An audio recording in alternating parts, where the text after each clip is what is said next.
Hello বন্ধুরা, সবাই কেমন আছো? আশা করি সবাই ভালো আছো। আপনাদের দোয়া আল্লাহর রহমতে আমিও ভালো আছি। আজকে চলে আসলাম আমাদের বাড়ির সামনে চকে একটু ঘোরাঘুরি করতে। সাথে আমার কাকু আছে, দেখেন পিছনে ভিডিও বানাইতে আছে। তো আমি আসছি, এই যে দেখেন এখানে এই যে পানি, এখানে এইদিকে মাছ ধরতেছে। তো আজকে বিকালবেলা করে আসলাম চকে একটু ঘোরাঘুরি করতে, তাই ভাবছি আপনাদেরকে একটু দেখাই। তো এখানে কি কি আছে আমি আপনাদেরকে ধীরে ধীরে দেখাইতেছি। আপনারা ভিডিওটি সম্পূর্ণ দেখবেন, তাহলে বুঝতে পারবেন। এটা হচ্ছে টাল। আমি এখন একটা ছোট্ট একটি লাইলের মধ্যে দিয়ে আসি, মানে দাঁড়িয়ে আছি।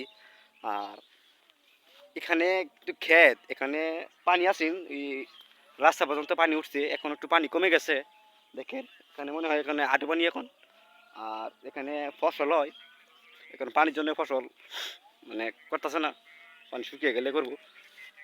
আর হচ্ছে টাল। আর ওই যে দেখেন আমার পিছনে একটা ব্রিজ, এই ব্রিজ এখানে নতুন একটা রাস্তা, মানে আমাদের এলাকা থেকে পাশের এলাকা যাওয়ার রাস্তা এটা। তো বন্ধুরা, এখন আমি রাস্তার মধ্যে যাবো, আপনাদেরকে দেখাবো রাস্তাটা কিরকম। তো আমি এখন যাচ্ছি, এই যে দেখেন। তো বন্ধুরা, অবশেষে চলে আসলাম এই রাস্তাটার মধ্যে। এখন রাস্তাটি আপনাদেরকে দেখাচ্ছি, আপনারা দেখেন। এই যে এটা হচ্ছে, এই যে দেখেন, এটা হচ্ছে আমাদের এলাকা।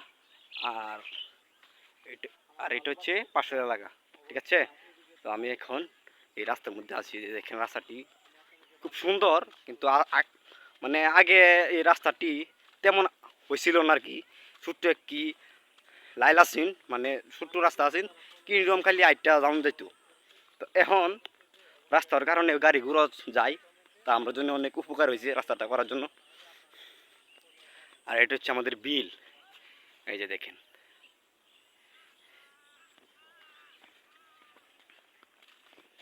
এটা হচ্ছে চক। তো আমরা বিকেলবেলা করে আমরা এই রাস্তার মধ্যে আসা বসে থাকি এবং বন্ধুদের সাথে আড্ডা দিই। তাই এখানে ভালো লাগে, বাতাস লাগে। তো এখন তো খুব গরম করে না, কারেন্ট থাকে না, তার জন্য এসে এখানে বসে থাকি।